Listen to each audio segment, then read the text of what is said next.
ওই আলুর ভিডিও মনে আছে? দেখেছো? দেখোনি? তাহলে আগে ভিডিওটা দেখে নাও, তারপরে এই ভিডিওটা দেখো। আচ্ছা, কিভাবে প্রফিট হয়, কেন প্রফিট কম হয়, সেটার অঙ্কে আমি পরের বারে আসছি। আগে জেনে নিই যে প্রফিটটা এত কম বেশি কেন হয়।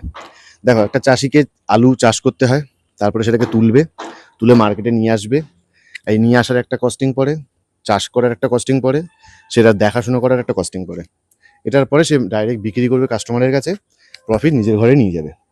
মাঝখানে শুধু কাউকে দেওয়ার মতনও কিছু নেই। কিন্তু যে চিপস কোম্পানি আছে, তাকে আলু কিনতে হবে, তার ব্র্যান্ডকে তৈরি করতে হবে, মার্কেটিং করতে হবে, সাপ্লাই দিতে হবে, ডিস্ট্রিবিউশন করতে হবে, তারপরে তার প্যাকেজিং আছে, প্যাকেজিংয়ের খরচা আছে, তারপরে তার বিভিন্ন রেঞ্জের পরপর ডিস্ট্রিবিউশন, রিটেলার, অনেক জায়গায় তাদেরকে কমিশন দিতে হবে।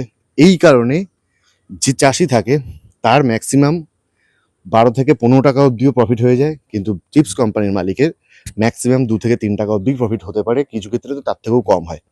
এই কারণে হচ্ছে প্রফিটটার ডিফারেন্সিয়েশন এতটা বেশি। আচ্ছা, তাহলে এবার জানতে হবে যে কেন গরিব বড়লোক থেকে যায়।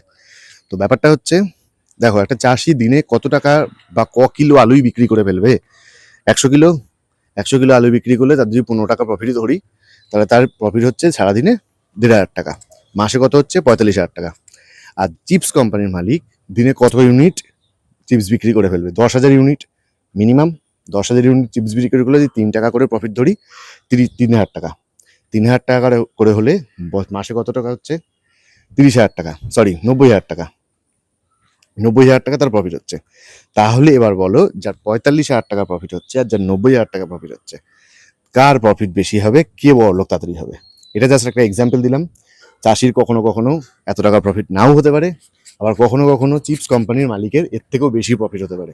কখনো কখনো না, ম্যাক্সিমাম টাইম হয় 10,000 ইউনিট থেকে বেশি বিক্রি করে তারা। আরও পুরো স্টেট ওয়াইজ, যাতে সেন্ট্রাল ওয়াইজ আছে, তাদের আরও বেশি ইনকাম হয়। তো এটাই হচ্ছে কারণ যে চাষি একটা মার্জিনে বেশি মার্জিন রাখতে পেরেও সে বড়লোক হতে পারে না, আর চিপস কোম্পানির মালিক অল্প মার্জিন হয়েও সে বড়লোক হয়ে যায়।